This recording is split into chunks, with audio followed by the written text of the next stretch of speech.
여러분 안녕하십니까? 전지적 GRI 시점 아나운서 나경철입니다. 아마 요즘 미래 대체 에너지라는 말을 많이 사용을 하실 겁니다. 미래 대체 에너지로서 가장 각광받고 있는 것이 바로 수소인데요. 오늘 수소 경제에 관한 이야기를 나누기 위해서 경기연구원의 강철구 박사님을 모셔봤습니다. 어서 오십시오. 안녕하십니까? 저는 경기연구원의 기후환경에너지연구실에서 근무하고 있는 강철구 박사입니다. 주로 수소 경제, 기후변화, 환경정책 파트를 연구를 하고 있습니다. 많은 분들이 수소가 뭘까 이 부분에 대해서 좀 근본적으로 궁금해하실 것 같거든요. 설명해 주시죠.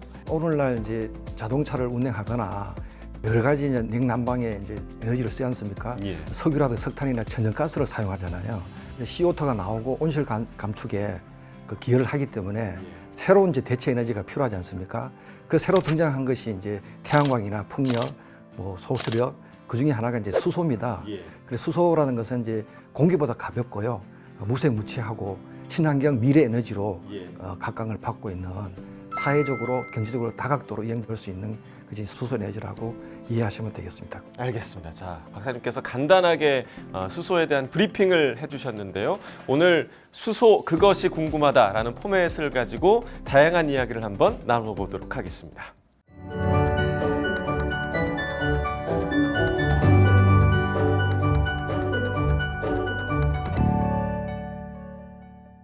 아마 많은 분들이 궁금해하실 부분인 것 같고 저도 사실 수소 얘기를 들으면 약간은 불안했던 부분이기도 한데요. 수소가 폭발한다, 안 한다. 하나, 둘, 셋. No. 노입니까? 폭발하지 않습니까? 한번 좀 설명을 좀 해주실까요? 제가 수소를 연구하는 입장에서 난감한 것이 이제 CO2가 많이 발생된다. 그러면 친환경 에너지가 아니다. 그럼 수소는 폭발한다. 이렇게 하거든요. 오히려 도시가스라든가 LNG보다 더 안전하죠. 산업통상자원부나 그런 실험 결과도 나왔었고요. 수소 폭탄이 되려면 3중 수소가 돼야 되고 시중에서 판매되는 수소는 전혀 그 조건을 갖추지 않고 폭발하지 않는 수소를 사용하는 거죠. 저도 사실 많은 오해를 하고 있었던 것 같은데 왜 그러면 사람들이 이런 오해를 하고 있는 걸까요? 실제로 이제 노르웨이라든가 강릉에 수소 분야에서 폭발 비슷한 게 뉴스 나왔지 않습니까? 각성을 하기 위해서 그렇게 하는 건데 보도를 수소 폭탄처럼 폭발한 것이 아니고 밸브라든가 안전사고 때문에 그래서 그 침소 봉쇄가 된 거죠. 수소차가 처음 나온 것이 우리나라에 2013년도입니다. 운행된 지가 한 11년, 12년 되지 않습니까? 수소 충전이 조금 폭발성은 있었지만 10년 이상 되는데 안전하게 운행되고 있죠. 그래서 안전하다라고 할 수 있겠습니다. 여기서 이제 걱정이 되는 부분 하나는 뭐냐면 차량이라는 거는 언제든 사고가 날 수 있는 거잖아요. 가솔린 차량과 다른 그런 현상이 일어나진 않을까 하는 그런 걱정도 있는데 충돌했을 때 말이죠. 예. 수소차만 예를 들면은 거기에 조그만한 수소 저장 탱크가 2개 들어가 있습니다. 탄소 섬유라고 해가지고요. 철보다 10배 더 강합니다. 그리고 충돌하면 그것이 찢어지면 찢어지지 폭발하지 않는다. 그리고 수소 가스는 가볍기 때문에 공중으로 날아가고요. 충돌하자마자 저장 탱크가 밸브 버튼 누르도록 돼 있습니다. 그게. 그러면 그 가스가 가볍게 다 날아갑니다. 폭발하기 전에 다 없어지는 거죠. 그래서 충돌하다도 폭발은 하지 않는다. 이렇게 봅니다. 그러니까 충돌할 때의 대비가 어느 정도 되어 있다. 그렇죠. 안전검사를 통해서 이제 11년 전부터 이제 판매하고 있는 거죠. 그렇군요. 저의 두 번째 걱정을 좀 덜어주셨고요. 우리 생활 좀 가까이에 좀 다가오고 있다라는 거를 많은 분들이 지금 느끼고 계실 거라고는 생각합니다. 그렇다면 실제로 어느 곳에 어떻게 수소가 주로 활용이 되고 있는 걸까요? 대표적인 게 엑소라든가 수소차죠.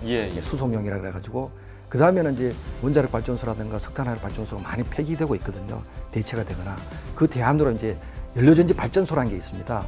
수소를 통해서 전력을 발생시키는 겁니다. 발전용이라든가 가정용, 연구용, 아까 말씀드린 수송용 이렇게 확산해서 쓰이고 있죠. 수소가. 이 수소를 색깔로 좀 분류를 하기도 하더라고요. 제가 들어봤던 거는 그린 수소, 블루 수소 이렇게 구별을 하던데 이산화탄소를 얼마나 발생시키느냐에 따라서 색깔이 구별되는 거잖아요. 수소 생산이 분류가 되는 거죠. 말씀하신 CO2 기준에 따라서 그레이 수소냐, 청정 수소냐 이렇게 되는 거거든요. 청정 수소는 블루 수소와 그린 수소. 그레이 수소는 두 가지가 또 있습니다. 이제 부생 수소, 계질 수소. 그 과정에서 국가들은 많은 CO2를 발생시키다고 합니다. 그래서 이래서는 안 되겠다 그래가지고 이제 새로운 청정 기술이나 친환경 기술로 더 거듭나려면은 CO2를 포집하거나 발생시키지 않는 그린 수소로 가자. 그러니까 이제 궁극적으로는 그린 수소의 방향으로 우리가 활용하는 방향으로 가야 하는데, 그렇다면 다른 에너지와 비교했을 때 이 수소 에너지를 우리가 상용화하기 위해서 어느 정도가 돼야 우리가 적정 수준에서 상용화가 가능하느냐, 이 부분도 좀 중요할 것 같아요. 그 전기차가 지금 87만 대 우리나라에 100만 대가 되면은 생태가 형성됩니다. 보조금을 안 줘도 시장에서 형성되는 거죠. 수소차는 무려 50% 정도 보조를 합니다. 국가 보조가 들어가면 상용화가 되고 시장 형성에 도움이 되죠. 5, 6년, 10년 정도면 아마 전기차처럼 되지 않을까. 지금 5, 6년 정도 얘기를 하셨는데 그 후에는 수소 차량의 시대가 올 거라고 내다보시는 겁니까? 예, 저는 이제 그 세미나에 가면은 토론에 가면 항상 그런 걸 합니다. 또 환경의 문제라든가 시장의 어떤 형성으로 인해서 전기차의 보완제로서 이렇게 나아가는 거죠. 그러면 한 10년 내로 저는 이제 이게 20만 대, 50만 대 수소차가 형성돼서 앞으로 장기적으로 전기차와 쌍두 체제를 형성하지 않을까. 그래서 저는 상당히 상용화 된다라고 이제 긍정적으로 보는 입장이죠. 수소 차량은 어떻게 구동이 되는지 그 원리에 대해서 궁금하신 분들도 좀 있으실 것 같아요. 화석연료 자동차는 디젤을 이제 폭발해서 내연에 따라서 움직이는 거잖아요. 수소차는 수소연료 시스템이라고 그게 엔진입니다. 그걸 스택이라 그럽니다. 스택은 어떻게 되냐면은 촉매제가 있습니다. 백금이라고 반드시 있어야 돼요. 수소와 산소가 이제 결합을 합니다. 수소와 산소가 만나면은 그게 화학적 작용을 해서 전기를 발생시킵니다. 그래서 배터리 모터를 통해서 네 바퀴가 움직이고 내비게이션이나 냉난방 이런 걸 움직이게 돼 있죠. 예. 수소 차량이 보편적으로 좀 상용화됐을 경우에 경제적인 효과는 어느 정도 될 것인가? 이 부분 어떻게 예상하세요? 경제적인 효과는 두 가지로 말씀드릴 수 있겠네요. 가장 큰 것은 탄소를 배출하지 않는다. 수소차는 운행하는 보면 조그마한 배출구가 있어요. 그 가스가 나오지 않고 물만 나옵니다. 물만. 그래서 환경적 효과가 큰 거고 수소차가 그 다음에는 이 수소차도 반도체처럼 그죠? HBM처럼 많은 부가가치를 형성할 수 있는 거잖아요. 예. 수소차가 운행하면은 그 부속을 만드는 뭐 소부장 업체 일자리라는 게 많이 전파가 되고 예. 형성이 되는 거죠. 그러면은 그게 환경도 지키고 새로운 성장 동력으로 경쟁적 번영도 가져오고 그래서 그 효과가 상상을 초월할 정도로 앞으로 50년, 뭐 3, 40년 내로 될 것 같다 그 얘기죠. 이런 장점이 많은데도 수소차가 왜 상용화되지 않을까라는 의문이 드는데 결정적으로는 뭐 가격의 문제 때문일까요? 어떻게 좀 보세요? 단가란 게 있잖아요. 예. 수소 생산할 때 비용이 많이 들어서 시장 형성이 잘 안 되는 요인도 있고요. 가장 큰 결정적인 요인은 수소 충전소가 부족하다. 인터뷰를 해보면은 거의 뭐 90% 이상이 아니 뭐 충전소가 없지 않느냐 뭐 그렇게 얘기하고 있는 사람들이 구매자들이 많죠. 예. 그래서 보급되지 않는 거는 수소 충전소가 여전히 부족하다. 수소 충전소를 짓는 게 많이 어려운 일인가요? 왜 충전소가 많이 확충이 되지 않을까요? 충전소를 건립할 때 주민 수용이 가장 큰 문제입니다. 아까 이제 폭발한다 그래가지고 그 기피 시설로 인식되는 거예요. 오해가 여전히 예. 있다. 예. 예. 그래서 그 민간 사업지나 현대차나 그 산자부가 환경부가 곤욕을 치르고 있죠.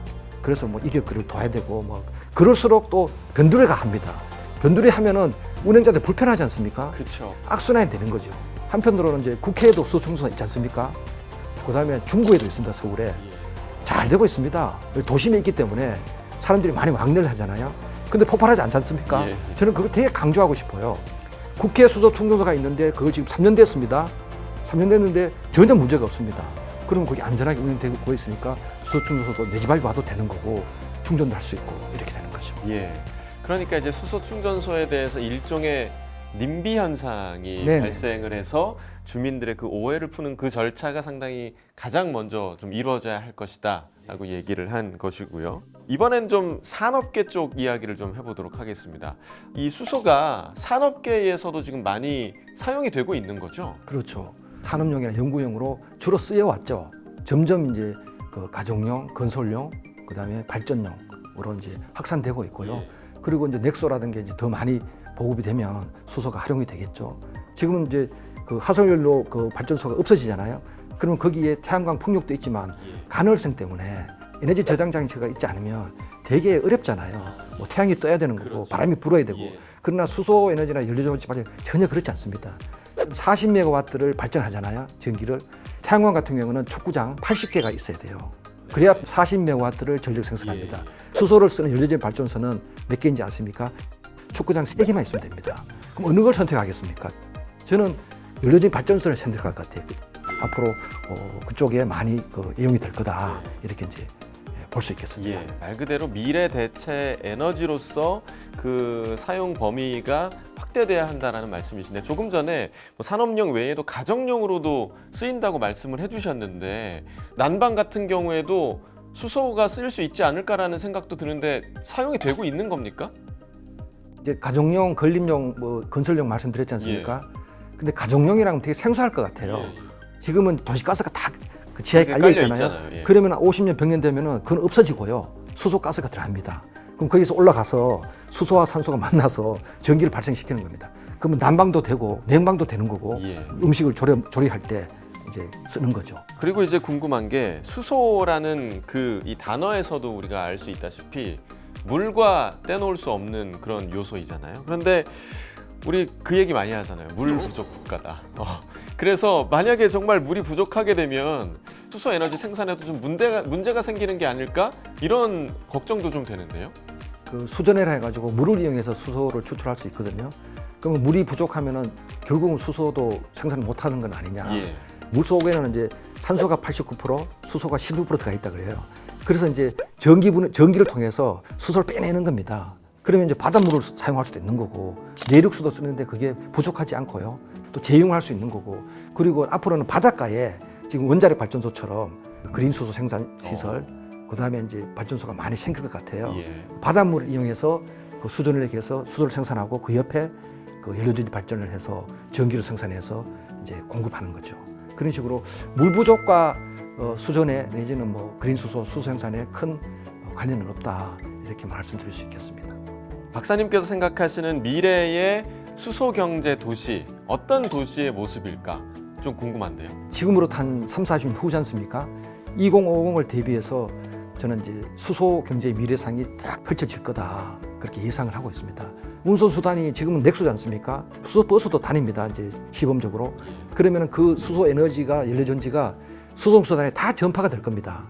예를 들면 뭐 불도저, 포크레인, 그죠? 비행기, 그리고 다 이제 수소 연료전지를 쓸 겁니다. 앞으로 30년 뒤에 대부분의 운송 수단이 전기차보다 더 할 정도로 수소 에너지가 써가지고 보편화되어 있을 거다. 그래서 저는 상당히 긍정적으로 미래상을 보고 있습니다. 지금 그 박사님께서 그려주신 미래상에 따르면 정말로 이산화탄소가 발생하지 않는 그런 도시를 상상해 볼 수도 있을 것 같다라는 생각이 좀 듭니다. 자, 이렇게 수소에 대해서 저희가 심도 있게 이야기를 나눠본 건 제가 태어나서 좀 처음인 것 같은데요. 오늘 그래서 사실 박사님 덕분에 많은 오해도 좀 풀렸고 여러 가지 궁금증도 좀 해결이 된 것 같은데 박사님 좀 어떠셨어요? 혹자들한테 그럽니다. 수소 에너지나 수소나 전도사가 되고 싶다고 항상 그렇게 필요하지 않습니까? 네. 그 개척자는 외롭고 그렇죠. 그렇습니다. 그런 역할을 한다는 의미에서 이런 자리나 뭐 학술 뭐 세미나나 연구할 때 나름대로 보람도 느끼고 좀 가치 있는 자리라고 이렇게 항상 느끼죠. 예. 혹시 뭐 저랑 이야기 나누시면서 못하신 이야기나 아니면 끝으로 하실 말씀이 있으시다면요? 이제 수소 경제가 이제 전파되려면은 매개체가 있어야 되잖아요. 시민 여러분, 뭐 구독자 여러분께서 시간 되시면 국회에 있는 수소 충전소를 한번 가보시면 좋겠습니다. 예. 안전하게 운영되고 있고 그걸 통해서 수소가 많은 기여를 할 수 있다. 그런 거를 좀 의식을 강화하고 또 수소 에너지가 전파되는데 수소 경제가 일상생활에 전파되는데 하나의 촉매제 역할을 해줬으면 하는 게 제가 오늘 자리에서 어떤 드리고 싶은 마지막 말씀이라고 할 수 있겠습니다. 예, 박사님께서 꿈꾸시는 그 수소 경제 도시가 언젠가는 형성이 되길 바라는 마음으로 오늘 좀 마치도록 하겠습니다. 자, 오늘 자리해 주셔서 너무 감사하고요. 전지적 GRI 시점 오늘 이 시간은 여기까지입니다. 그럼 저희는 여기서 인사드리겠습니다. 시청해 주신 여러분 고맙습니다. 수소 많이 도움이 되셨습니까? 감사합니다.